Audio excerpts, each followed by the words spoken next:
Jai Hind to all. आजची राज्यसेवा पूर्व परीक्षा 4 जून 2023 भूगोल या विषयावर आपल्याला जे आहे त्याची आन्सर की डिस्कस करायची आपल्याला.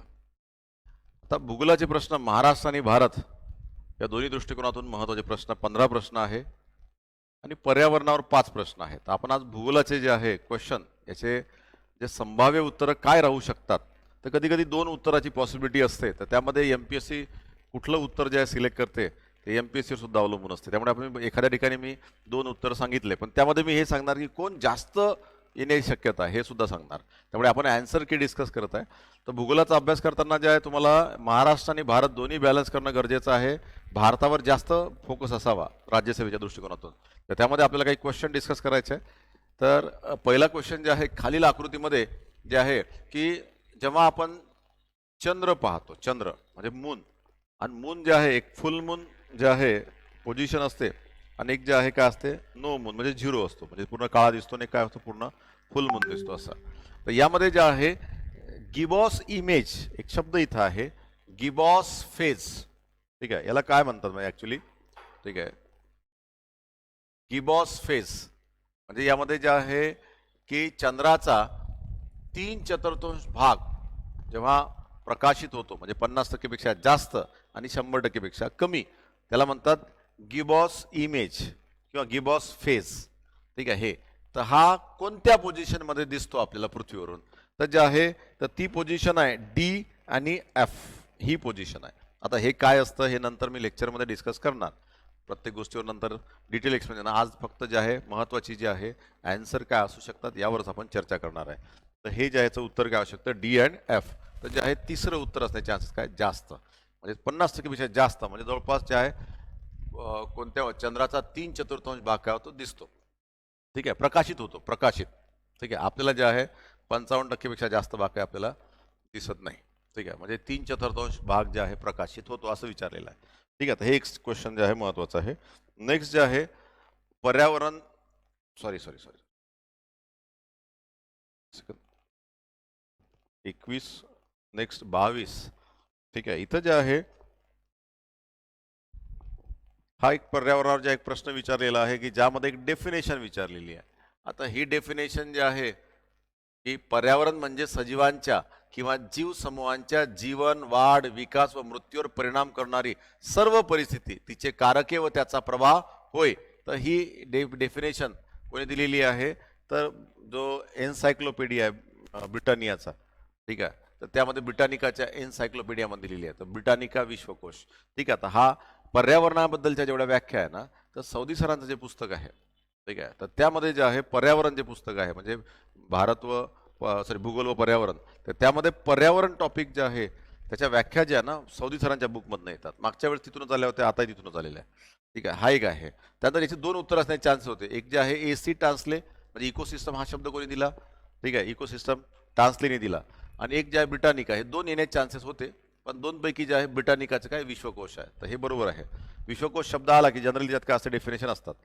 नेक्स्ट आहे की पश्चिम राजस्थानच्या प्रदेशात चुनखडक, जिप्सम व खनिज मिठाचे साठे भेटतात. ठीक आहे, राजस्थान. आता जे आहे हा समजा आपला भारत आहे, मी असं शंकरपाड्यासारखा काढतो. ठीक आहे, तर राजस्थान म्हणजे तुम्हाला ऑइल, गॅस, त्यानंतर चुनखडक, जिप्सम, खनिज संपत्ती का भेटते, याला एक महत्वाचं कारण असं आहे की काय होतं की भारत जेव्हा होता तेव्हा या भागात एक समुद्र होता, त्याचं नाव आहे जिओ सिंक्लाइन. त्याचं नाव काय, कोणता समुद्र होता, टेथिस समुद्र, टेथिस. आणि या टेथिस समुद्रामध्ये खूप सारा गाळ होता ज्याला भूसन्नती किंवा जिओ सिंक्लाइन म्हणतो. आणि इंडियन आणि चायनीज प्लेट जेव्हा दोघांचं कॉन्व्हर्जन्स झालं, ठीक आहे, तेव्हा या टेथिस समुद्रामधला गाळ याला घड्या पडल्या आणि त्यापासून हिमालय तयार झाला. आता हिमालय तयार झाला तो भाग तर आहेच, परंतु तो जो गाळ होता ज्यामध्ये वनस्पती व प्राण्यांचे अवशेष होते, तर तो गाळ जे आहे असा स्प्रेड झाला, हा इकडे आला आणि काही गाळ इकडे आला, असा वाया राजस्थान, गुजरात आणि इकडे अरबी समुद्र. हे बघा इथं मुंबई आहे, बॉम्बे बेसिन, बॉम्बे हाय आहे. परीक्षेला प्रश्न हे येऊ शकते की बॉम्बे बेसिन व बॉम्बे हाय इथं तेलाचे व गॅसचे साठे का आढळतात, असाही प्रश्न येऊ शकते. तर काय झालं की जे कार्बोनिफेरस जो पिरियड आहे, ठीक आहे. त्याला पर्मो कार्बोनिफेरस पिरियड जर आपण घेतला की जेव्हा तो पॅन्जिया जो होता, सर्व कॉन्टिनेंट्स एक होते, पॅन्जिया तो तुटला आणि असं डिवाइड झाला, तर इंडियन प्लेट आणि युरेशियन प्लेटच्या मधात जे जिओ सिंक्लाइन आहे, ज्याला नाव आहे टेथिस सी, तो कॉम्प्रेस झाल्यामुळे ते सर्व मटेरियल इकडे आलं, राजस्थान गुजरातमध्ये सांडत सांडत इथपर्यंत आलं आणि इकडे इकडे सांडत सांडत गेलं. असं मी एक क्लासमध्ये पूर्ण डिटेलमध्ये शिकवलेलं आहे. ठीक आहे. म्हणून जे आहे आपल्या बॉम्बे आहे, बॉम्बे बेसिन, मागच्या जेव्हा आग लागली होती ना तेव्हा सांगितलं होतं हे, सोबत जे आहे आताही सांगितलेलं आहे की हा पूर्ण माल इकडे आला. म्हणून ऑइल अँड गॅसचे साठे तुम्हाला राजस्थान गुजरातमध्ये भेटतात, बॉम्बे हायमध्ये भेटतात, इकडे पश्चिम बंगाल, बांगलादेश, इकडे खालीपर्यंत सुद्धा भेटतात. तर कोणामुळे? तर या गाळामुळे. मग इथं पहिलं जे स्टेटमेंट आहे, पर्मो कार्बोनिफेरस युगात पश्चिम राजस्थानचा भाग समुद्राच्या पाण्याखाली आला होता का? बरोबर. ठीक आहे. तर हे जे मटेरियल इकडे असं करत जे आहे, तर तो समुद्र जे आहे असा स्प्रेड होत झाला होता, असा असा असा. तर हे स्टेटमेंट काय? बरोबर आहे. दुसरं स्टेटमेंट, पश्चिम राजस्थानच्या प्रदेशात पर्जन्याचे प्रमाण कमी आहे. बरोबर आहे. पश्चिम राजस्थानच्या प्रदेशात हवामान उष्ण व कोरडे आहे. पश्चिम राजस्थानच्या प्रदेशात वनाच्छादनाचा खालील क्षेत्र, वनाच्छादनाचे खालील क्षेत्र काय? अत्यल्प आहे. ठीक आहे. काय म्हटलेलं याच्यात? एक सेकंद. ठीक आहे. इंग्लिशमध्ये काय म्हटलंय? In western Rajasthan the area under vegetation is very low.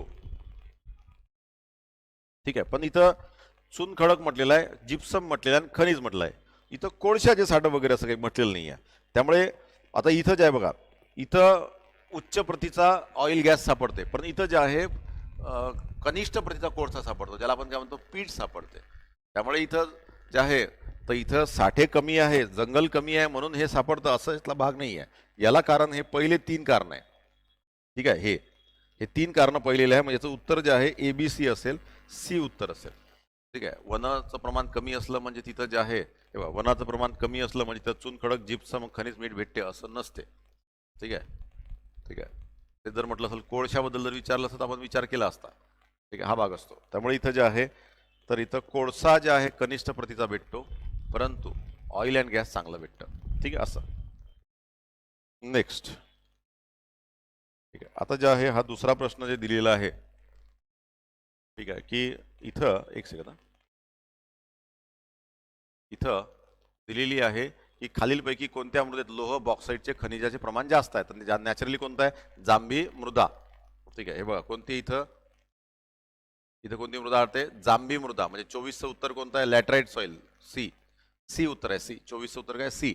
कारण की जांभी मृदा जिथं पाऊस जास्त असते, म्हणजे 200 सेंटीमीटर किंवा प्लस पाऊस असतो, तिथं काय होतं की लिचिंगमुळे मृदेच्या ए थरातले सिलिका बी थरात जाऊन साचते आणि ए थरामध्ये काय शिल्लक राहते? ॲल्युमिनियम आणि लोखंड, दोन जास्त शिल्लक राहते. कोणती सॉईल आहे? जांभी मृदा किंवा लॅटेराइट सॉईल. तर ही सॉईल आहे. सरळ सरळ उत्तर आहे त्याचं, काही प्रॉब्लेम नाही आहे. दुसरं जे आहे क्वेश्चन असा आहे की खालील 2 विधाने दिली आहेत, तर त्यामध्ये दिलेलं आहे की आता बघा कसं असते, इंडस्ट्रीज जे असतात, ठीक आहे, इंडस्ट्रीज 2 प्रकारच्या इंडस्ट्रीज असतात. एक इंडस्ट्री, आता वेबर्स इंडस्ट्रियल लोकेशन ट्रायंगल आहे, वेबरची एक थेरी आहे, आल्फ्रेड वेबर. यावर 2 प्रश्न विचारले त्यांनी, आल्फ्रेड वेबर. ठीक आहे. या परीक्षेला ज्यांना राजेश मे महाराष्ट्राचे आहे, आल्फ्रेड वेबरचा जे आहे एक सिद्धांत आहे इंडस्ट्रियल लोकेशन थेरी, की आपण इंडस्ट्री सेटअप करत असताना कुठं सेटअप करतो की जिथं खर्च कमी येते, त्याला म्हणतात लिस्ट कॉस्ट लोकेशन. जिथं उत्पादन खर्च कमीत कमी येईल तिथं आपण इंडस्ट्री सेटअप करू. मग ते कोणतं लोकेशन असेल? तर पहिल्या लोकेशनला सर्वात जास्त महत्त्व दिलं ट्रान्सपोर्ट कॉस्ट. जिथं ट्रान्सपोर्ट कॉस्ट सर्वात कमी असेल ते पहिलं लोकेशन. किंवा त्यानंतर कोणतं असेल? Labour cost. जिथं लेबर कॉस्ट कमी असेल तिथं असू शकते. किंवा इंडस्ट्रियल ॲग्लोमरेशन, औद्योगिक संकुल, किंवा जिथं खूप मोठ्या प्रमाणात इंडस्ट्रीचा झोन असेल, झोन जिथं खूप स्पेशलायझेशन झालं असेल इंडस्ट्रीजमध्ये, तिथं आपण इंडस्ट्री काय करू शकतो? सेटअप करू शकतो. फॉर एक्झाम्पल स्पेशल इकॉनॉमिक झोनमध्ये किंवा निम्समध्ये, किंवा जिथं ऑलरेडी खूप सारे इंडस्ट्रीज आहेत. त्यामुळे काय होतं की बऱ्याच गोष्टी इझिली अवेलेबल होऊन जातात. जसं आपण स्पर्धा परीक्षेचा अभ्यास, जिथं कॉम्पिटेटिव्ह एक्झामचा झोन असते तिथं जर अभ्यास केला तर बऱ्याच गोष्टी काय असतात, पटकन अवेलेबल होऊन जातात. पण ते जर आयसोलेशनमध्ये केला तर छोट्या छोट्या गोष्टीसाठी काय करावं लागते? एक्झर्शन करावं लागते. तर त्याला म्हणतात इंडस्ट्रियल ॲग्लोमरेशन. ठीक आहे. असं म्हणजे सीझेड हे काय असतं? Industrial agglomeration, special economic zone. तर 3 पॉईंट दिलेले आहेत, transport cost, least labour cost आणि एक इंडस्ट्रियल ॲग्लोमरेशन. तर त्यापैकी सर्वात जास्त महत्त्व कशाला दिलं आहे? ट्रान्सपोर्ट कॉस्टला. आता ट्रान्सपोर्ट कॉस्ट जे आहे, समजा एक इंडस्ट्री जी आहे मार्केट जवळ करायची का जिथं कच्चा माल असते तिथं करायची? कच्चा माल.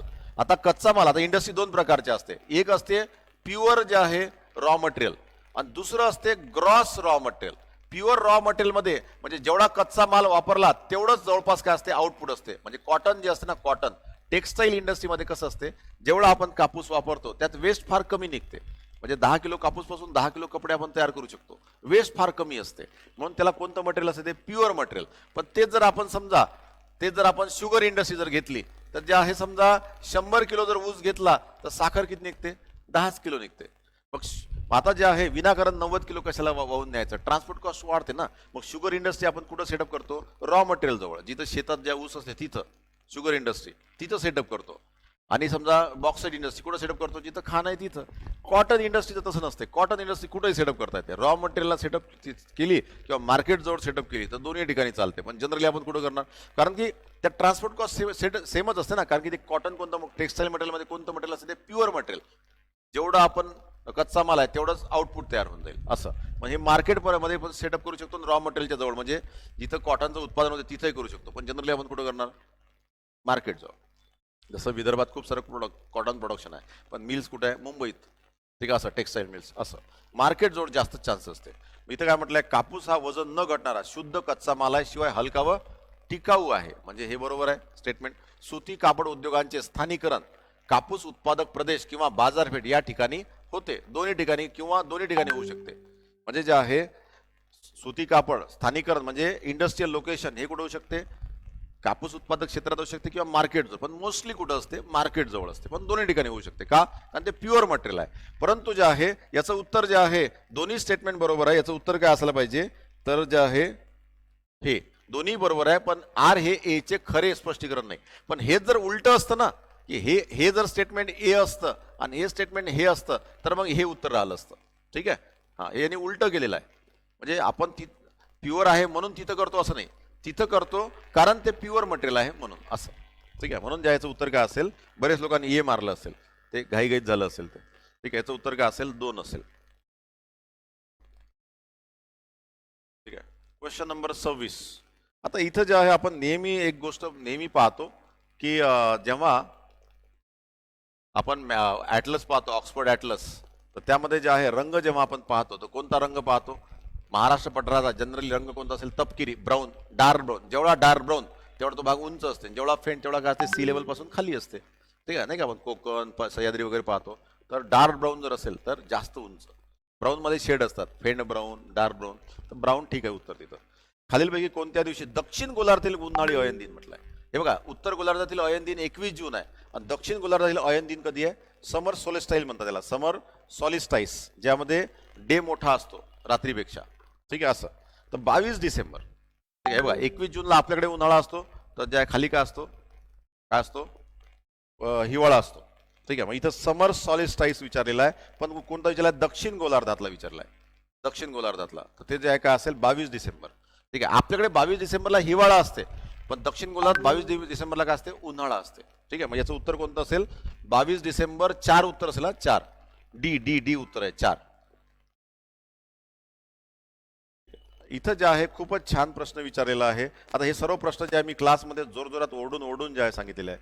ठीक आहे. असं नाही की जे आहे कुठलंही, कारण की जॉग्राफी हा विषय असा आहे की ज्यात मी प्रत्येक बॉम्बे हायलाइट ऑइल का जास्त आहे, सह्याद्री असाच का, इतकाच उंच का, प्रत्येकाला जे आहे ते समजण्यासाठी मी सर्व भूगोलचे जे बेसिक जेवढ्या काही थेरीज आहेत ते घेऊन जे आपण डिस्कस केलेलं आहे.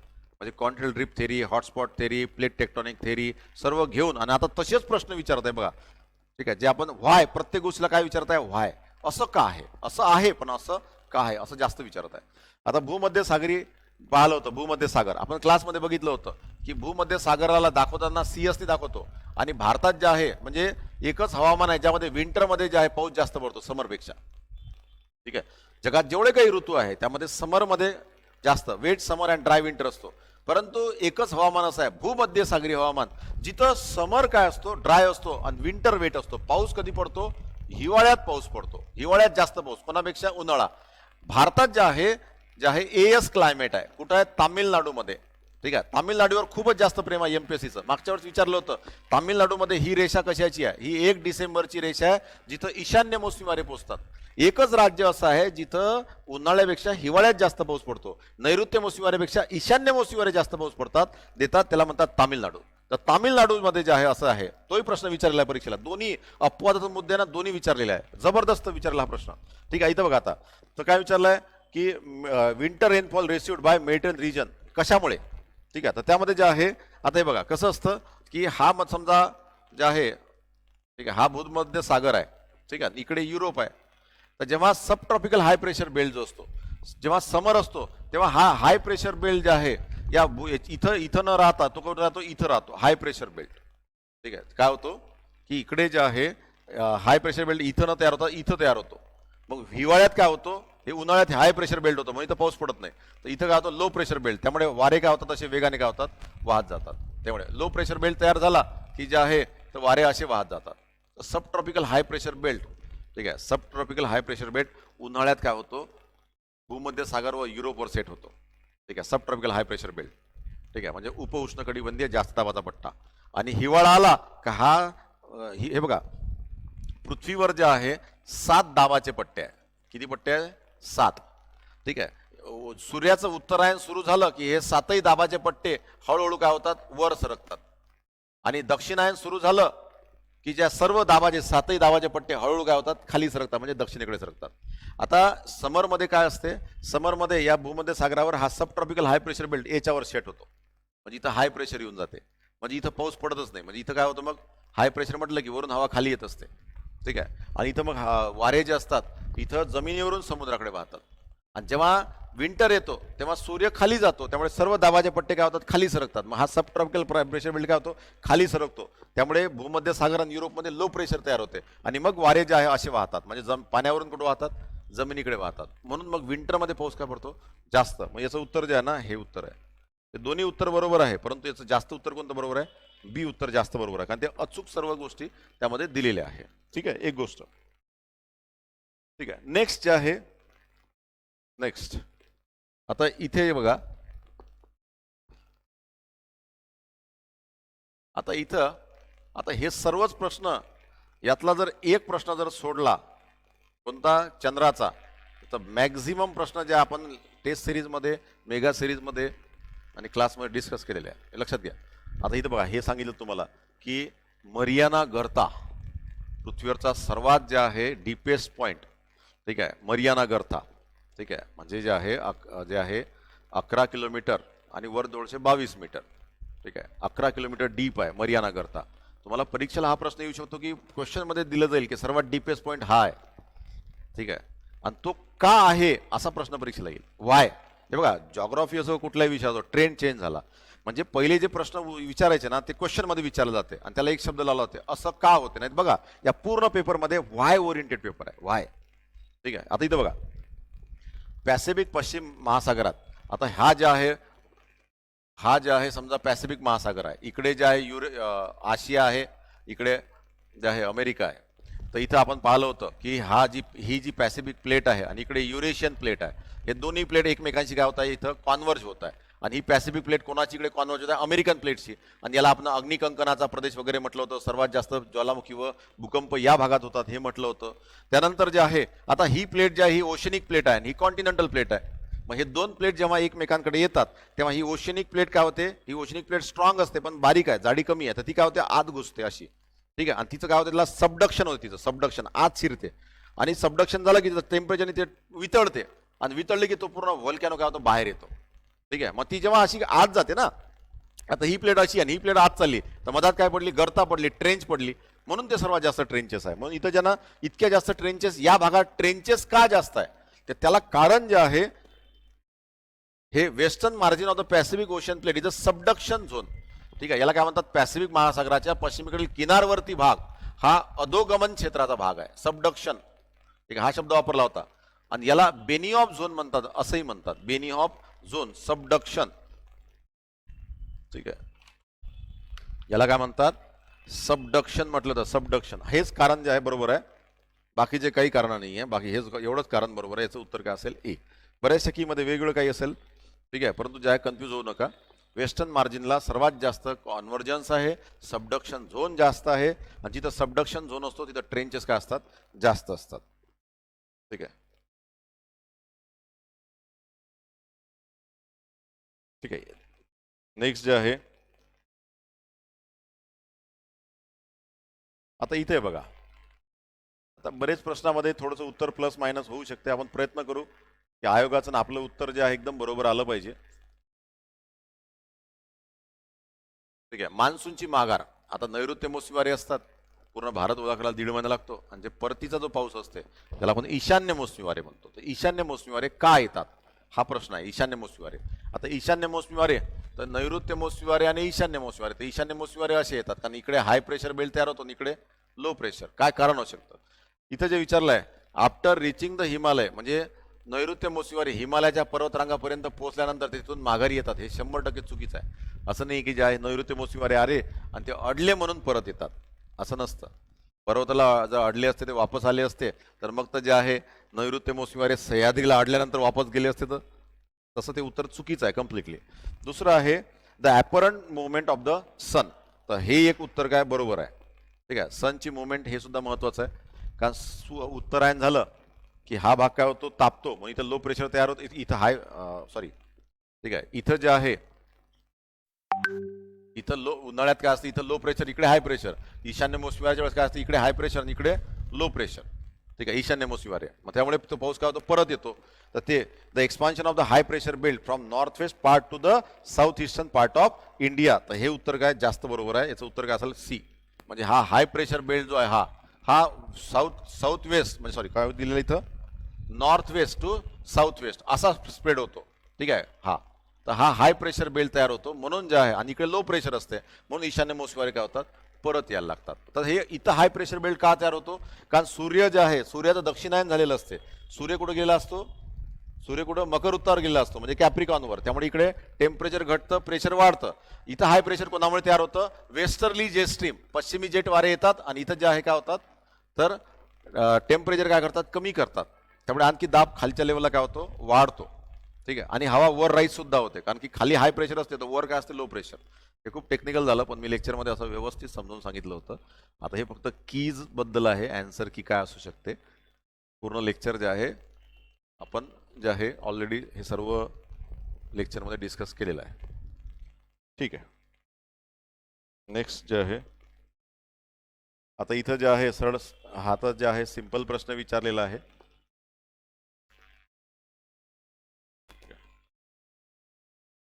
इथं विचारलेलं आहे की सर्व नद्या आहेत, आपण क्लासमध्ये तर रोजच बोलत होतो. ठीक आहे, महाराष्ट्रात उत्तरेकडून क्रमाने पठार, आता इथं काय दिलं आहे, सातपुडा पर्वतरांगाच्या दक्षिणेला तापीपूर्ण आहे, बरोबर आहे. सातमाळा अजिंठाच्याला दक्षिणेला गोदावरी आहे. हरिश्चंद्र बालाघाट याच्या दक्षिणेला कोण आहे, भीमा आहे. आणि शंभू महादेव डोंगराच्या दक्षिणेला कोण आहे, कृष्णा आहे. तर चारही स्टेटमेंट काय बरोबर आहे. इथं बी.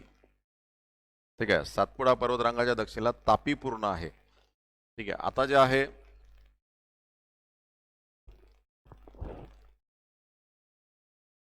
ठीक आहे, बरोबरच आहे, सर्व स्टेटमेंट काय बरोबर आहे. ठीक आहे,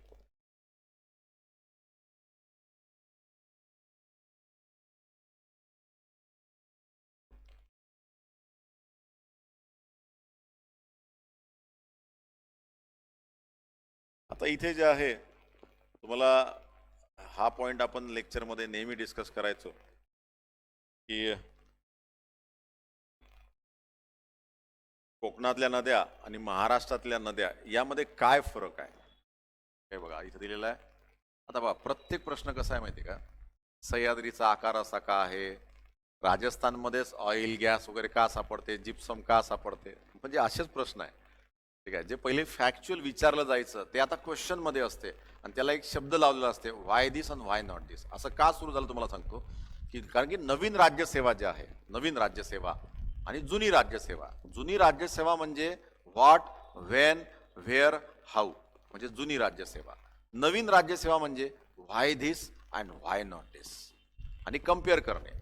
ठीक आहे, म्हणजे सर्व गोष्टी सारख्या असेल तर डिफरन्स विचारेल, आणि सर्व गोष्टी डिफरंट असेल तर सिमिलरिटी विचारेल. म्हणजे थोडंसं वेगळं आहे, नवीन राज्यसेवेचा पॅटर्न वेगळा आहे, त्याची सुरुवात आहे हे. ठीक आहे, बघा तुम्हाला सांगतो एक बघा, सह्याद्रीची रांग सरळ रेषेत नसून तिरकी का असते, म्हणजे असं कर्वेचर का असते, त्याला कारण काय, कारण की त्याचं जे काय झालेलं आहे की जे नद्या आहे सह्याद्रीमध्ये पाऊस काय प्रतिरोध पर्जन्य म्हणजे ओरोग्राफिक रेनफॉल जास्त पडतो. ठीक आहे, ओरोग्राफिक रेनफॉल, त्याच्यामुळे काय होतं की पाऊस एवढा जास्त आहे की तिथल्या ज्या नद्या आहेत तर त्या नद्या काय करतात, यंग अवस्थेमध्ये आहे, म्हणजे युवा अवस्थेमध्ये आहे, नदीच्या पहिल्या अवस्थेमध्ये आहे, यंग रिव्हर्स म्हणतात. कोकणातल्या नद्या यंग रिव्हर्स आहे आणि पठारावरच्या नद्या काय मॅच्युअर आणि ओल्ड आहे. तर ते उभे खनन जास्त करतात, त्याला headword erosion of the Konkan reverse म्हणतात. हेडवर्ड सॉरी सॉरी सॉरी याला जे आहे काय म्हणतात, हेडवर्ड इरोजन. आता हा पॉईंट मी जे आहे तुम्हाला नेहमी सांगत होतो, लक्षात घ्या.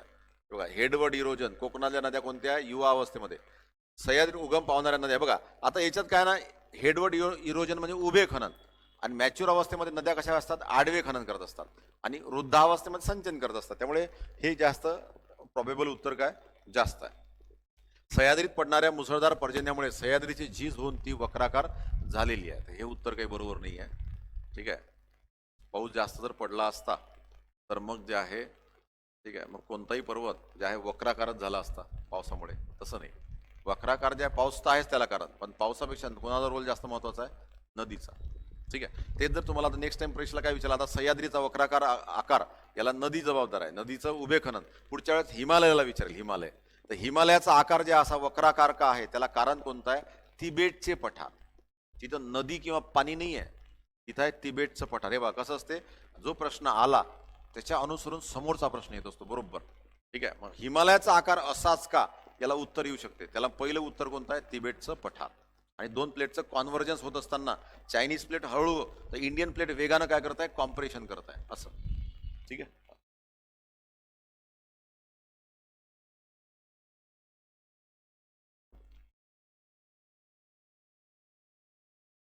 एक सेकंड.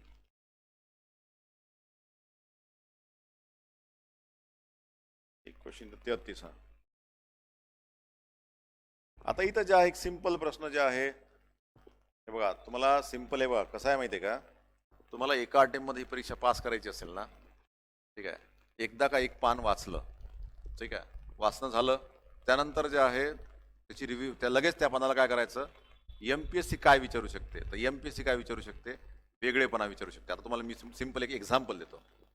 ठीक आहे, एमपीएससीने राज्यसेवा पूर्व परीक्षेत बघा प्रश्न कसा विचारला, हे बघा इथं विचारलं, हे लाईन कशाची आहे, बस हे लाईन काढली, हा मॅप दिला होता, आणि ही लाईन कशाची आहे, हे लाईन आहे 1 डिसेंबरची. ईशान्य मोसीवारे तामिळनाडूमध्ये कधी येतात, ठीक आहे, या भागात, हे त्याची लाईन आहे 1 डिसेंबरची लाईन. ठीक आहे, हे आता काय विचारलं, त्यानंतर काय विचारलं की जे आहे इथं कोणत्या प्रकारचं क्लायमेट असते, तर इथं एस असते. बघा तेच प्रश्न विचारला. आणि आता काय विचारलं यावेळेस की जे आहे गोदावरी व कृष्णा नद्याच्या तुलनेत कावेरी नदीच्या पात्रात हिवाळ्यात पाणी का जास्त असतं, हिवाळ्यात. ठीक आहे, कावेरीचं उलट आहे, कावेरीमध्ये जे आहे तामिळनाडून कर्नाटकमध्ये भांडणं काय होतात कावेरीमध्ये, कारण कावेरीचं गणित उलट आहे. कावेरीला कसं असते माहितीये का, कावेरीला पावसाळ्यात पाणीपेक्षा हिवाळ्यात पाऊस का असते जास्त. म्हणजे एकमेव राज्य आहे भारतात की ज्यात, तामिळनाडू, ज्यात उन्हाळ्यापेक्षा हिवाळ्यात जास्त पाऊस पडतो. एकमेव राज्य कोणतं, तामिळनाडू. मग नदी कोणती असेल, कावेरी. ठीक आहे, मग हे त्याचं एक कारण असेल की नैऋत्य मान्सून वाऱ्यामुळे कावेरी नदीच्या पात्रात पर्जन्यवृष्टी मोठ्या प्रमाणात होते. हे रॉंग स्टेटमेंट आहे. ईशान्य मान्सून वाऱ्यामुळे कावेरी नदीच्या पात्रात पर्जन्यवृष्टी मोठ्या प्रमाणात होते, तर हे स्टेटमेंट काय बरोबर आहे.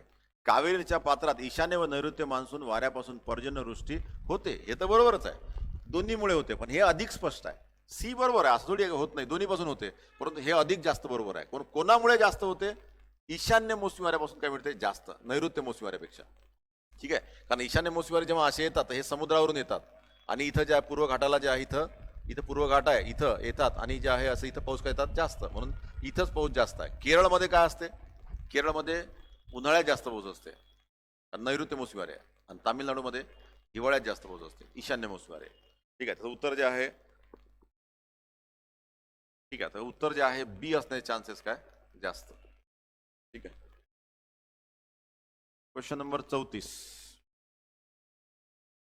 इंडस्ट्री जेव्हा लेक्चरमध्ये डिस्कस करत होतो तेव्हा सर्वांना जे आहे आपण इंडस्ट्री डिस्कस करत असताना आल्फ्रेड वेबर, ठीक आहे, याचं मॉडेल आहे आल्फ्रेड वेबर. आवाज येतोय, ठीक आहे. आल्फ्रेड वेबर आताच बघितलं. आल्फ्रेड वेबरने इंडस्ट्रियल लोकेशन थेअरी दिली की आपण उद्योग कुठं टाकायला पाहिजे, जिथं पैसे कमी लागतात, म्हणजे लिस्ट कॉस्ट लोकेशन. पहिलं दिलं ट्रान्सपोर्ट कॉस्ट, दुसरं लेबर कॉस्ट. कोणकोणते फॅक्टर दिले, ट्रान्सपोर्ट कॉस्ट, लेबर कॉस्ट, आणि एक इंडस्ट्रियल ॲग्लोमरेशन म्हणजे औद्योगिक संकुल. तर त्यामध्ये सर्वात जास्त महत्त्व कसं दिलं, ट्रान्सपोर्ट कॉस्ट. तर त्यामध्ये हाच प्रश्न विचारला आहे की in this theory industrial location Alfred Weber try to establish the pivotal role, म्हणजे सर्वात महत्त्वाचा कोणता, तर सर्वच बरोबर आहे. इथं लेबर कॉस्ट हेही बरोबर दिलेलं आहे, cost of raw material plays a pivotal role in the selection of the industrial, हे नाही दिलेलं आहे, कॉस्ट नाही दिलेली आहे. ट्रान्सपोर्ट कॉस्ट, लेबर कॉस्टला महत्व जास्त दिलेलं आहे. त्यामुळे market accessibility in the selection of, तर यालाही महत्व दिलेलं आहे, पण याला सर्वात जास्त महत्व दिलं आहे. त्यामुळे याचं उत्तर काय असेल? डी असेल. ठीक आहे. खालील विधानांचा विचार करून जे आहे, आता इथं हे स्टेटमेंट जे आहे,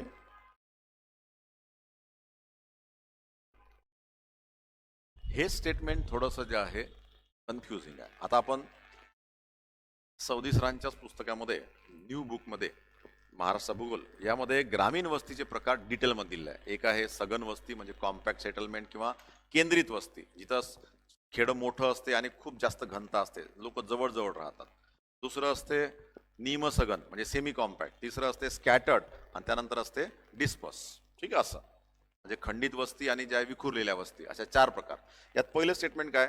केंद्रित वस्ती बहुधा शेतवाड्यांनी वेढलेली असते. इंग्लिश बरोबर आहे. A compact settlement is most probably surrounded by hamlets. आता हॅमलेट्स म्हणजे काय असते? हे बघा, असं जर मेन खेडं दिसत असेल तुम्हाला, मेन खेडं, आणि त्याला छोटे छोटे खेडे, हॅमलेट म्हणजे काय असते? 10-12 घरांचं खेडं जे असते, छोटे छोटे घर, त्याला हॅमलेट्स म्हणतो. ठीक आहे. हे झालं विलेज आणि हे काय झालं? हॅमलेट. असे छोटे छोटे हॅमलेट जर दिसत असेल, ठीक आहे, तर हे जे चिन्ह असते तर हे सेमी कॉम्पॅक्ट सेटलमेंटचं जे आहे काय असते? उदाहरण असते, छोटे छोटे. ठीक आहे. म्हणजे आपण सेमी कॉम्पॅक्ट मध्ये जे खेड्याला जे 2 नावं असतात ना, एक बुद्रुक खेडं असते आणि एक खुर्द खेडं असते. महाराष्ट्रात खेड्याला नाव काय असते? एक बुद्रुक, आणि त्याच खेड्याला नाव काय असते? खुर्द.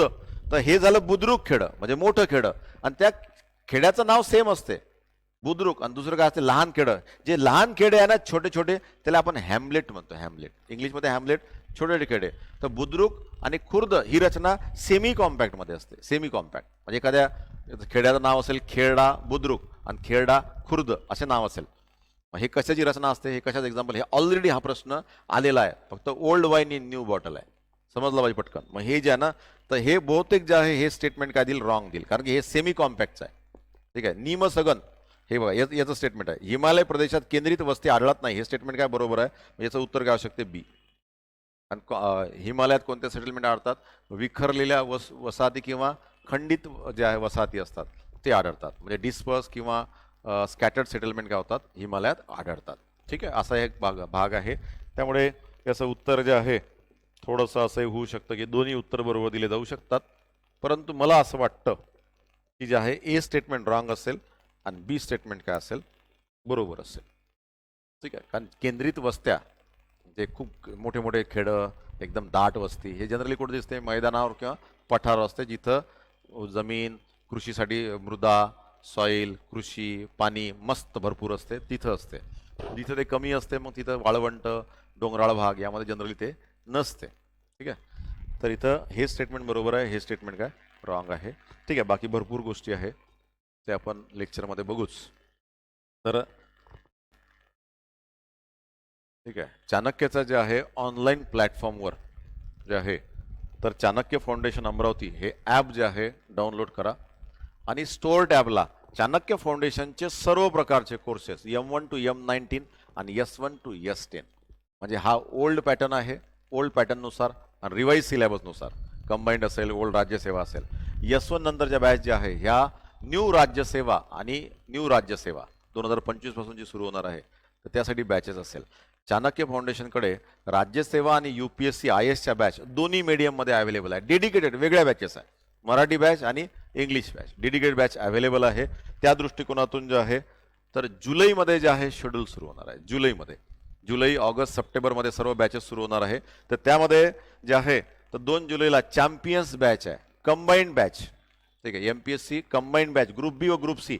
चॅम्पियन्स बॅचमध्ये ओल्ड राज्यसेवा ग्रुप बी आणि ग्रुप सी मध्ये जेवढ्या काही एक्झाम आहे, म्हणजे सरळ सेवा भरती, तलाठी, जेवढ्या काही जे आहे क्लरिकल, म्हणजे ग्रुप सी लेवलच्या ज्या परीक्षा आहेत त्याची प्री आणि मेन्स दोन्ही कव्हर होईल मराठी इंग्रजी सह.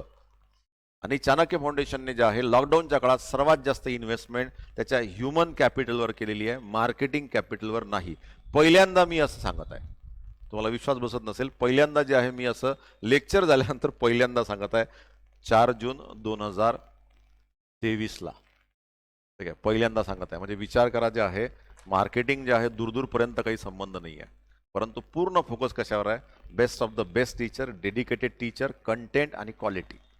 टेक्निकल गोष्टींवर भर काय, म्हणजे जेवढे मी जॉग्राफीमध्ये प्रश्न सांगितले ना, त्यातला फक्त मी एकच प्रश्न जे आहे लेक्चरमध्ये शिकवला नाही, म्हणजे प्रामाणिकपणे जे आहे प्रांजळपणे मी कबूल करतो.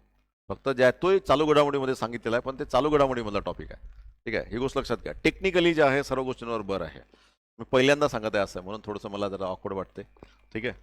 राज्यसेवेची जी बॅच आहे, UPSC IAS आणि राज्यसेवा बॅच, ही दोन्ही मीडियममध्ये अवेलेबल आहे. वॉरियर्स बॅच ही इंग्लिश मीडियममध्ये अवेलेबल आहे आणि व्हिक्ट्री बॅच ही मराठी मीडियममध्ये अवेलेबल आहे. मराठी आणि सर्व बॅचेसची एक स्पेशालिटी आहे, pre mains interview integrated batches आहे. कोणतीच बॅच प्रिलिम पुरती मर्यादित नाही आहे. म्हणून चाणक्य फाउंडेशनमध्ये पहिल्या दिवशी जो सिलेबस सुरू होतो तो प्री आणि मेन्स दोन्ही याचा सुरू होतो. ठीक आहे, हा एक भाग आहे. त्यानंतर पुन्हा जे आहे शौर्य बॅच जे ऑगस्टमध्ये सुरू होणार आहे, ती कंबाईंड ग्रुप बी ग्रुप सी बॅच आहे. तर जुलै, ऑगस्ट, सप्टेंबर, तर जुलै आणि ऑगस्टचं जे आहे 1.5 महिन्याचं शेड्यूल आहे. नंतरचं शेड्यूल आणखी तुम्हाला ऑनलाईन प्लॅटफॉर्मवर अवेलेबल राहील. अशा प्रकारे जे आहे आणि सर्व दोन्हीचे जे आहे डेडिकेटेड जे आहे टीम असेल. कारण चाणक्य फाउंडेशनचा जास्तीत जास्त फोकस हा जो आहे कंबाईंड राज्यसेवा IAS. ठीक आहे, यावेळेस रिझल्ट पण तसेच आहेत. यावेळेस UPSCचा आमचा स्वतःचा, ठीक आहे, म्हणजे वैशाली धांडे ही जी आहे फक्त चाणक्य फाउंडेशनमध्येच तिने जे आहे UPSC आणि पब्लिक ॲडमिनिस्ट्रेशन हा ऑप्शनल एकाच कोचिंगमध्ये जॉईन केला आहे. तुम्हाला असं एक्झाम्पल जे आहे रेअरलीच मिळेल. ठीक आहे. त्यानंतर Mamta Wankhede UPSC batch student, Isha Pawar UPSC batch student. ठीक आहे. त्यानंतर राज्यसेवेचे रिझल्ट सुद्धा तेवढेच काय राज्यसेवा बॅचचे रिझल्ट आहे. ठीक आहे. तर जे आहे रिझल्ट हा भाग तर महत्त्वाचा आहेच. ठीक आहे. तर अशा दृष्टिकोनातून जे आहे चाणक्यच्या नवीन एक प्लॅटफॉर्म जे बॅचेस सुरू होतील त्या ऑफलाईन तर राहतीलच, पण सायमल्टेनियसली त्या बॅच लाईव्ह सुद्धा राहतील. ठीक आहे, लाईव्ह सुद्धा राहतील. म्हणजे बॅच इकडे ऑफलाईन सुरू असेल, तुम्हाला ऑनलाईन जॉईन करायची असेल तर ती बॅच तेव्हाच लाईव्ह सुद्धा राहील. त्यामुळे दोन्ही जे आहे तुम्ही त्याचा फायदा घेऊ शकता. तर म्हणजे कुणाला जे आहे ऑफलाईन जॉईन करता येत नसेल तर तुम्ही लाईव्ह बॅच करू शकता. प्रत्येक बॅच ही लाईव्ह बॅच आहे आणि लाईव्ह झाल्यानंतर ती बॅच तुमच्या फोल्डरमध्ये रेकॉर्डेडमध्ये राहणार आहे. ठीक आहे, त्यामुळे तुम्ही जे आहे तसंही करू शकता, पण रेकॉर्डेडमध्ये जी राहील तर ती जास्तीत जास्त 1 दिवसापुरती राहील. ठीक आहे, कारण की तुम्ही सुद्धा तेवढं डेडिकेटली अभ्यास केला पाहिजे. ओके, हे संभाव्य उत्तरं होती.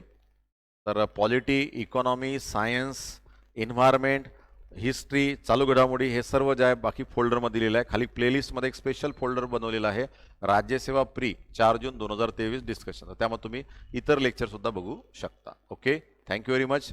बेस्ट विशेष फॉर युअर रिझल्ट. आणि काही असो, मेन्सचा अभ्यास हा करायचाच असतो, प्रिलिम कशी गेली तरी. Okay, thank you very much. जय हिंद, जय भारत.